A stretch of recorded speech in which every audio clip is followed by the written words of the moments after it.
നമസ്കാരം. നാളെ കർക്കിടക മാസം 1-ാം തീയതിയാണ്, വ്യാഴാഴ്ച ദിവസം.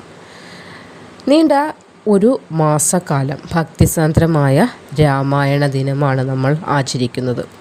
വളരെയധികം ഭക്തിയോടുകൂടി നടത്തുന്ന രാമായണ പാരായണം ശ്രവിക്കുന്നതുമൊക്കെ ജീവിതത്തിലേക്ക് വളരെയധികം പുണ്യം വന്നു ചേരുന്നതിനും ആ കുടുംബത്തിൽ വളരെയധികം സമ്പന്നതയും ഐശ്വര്യവുമൊക്കെ വന്നു ചേരുന്നതിനും സഹായിക്കും.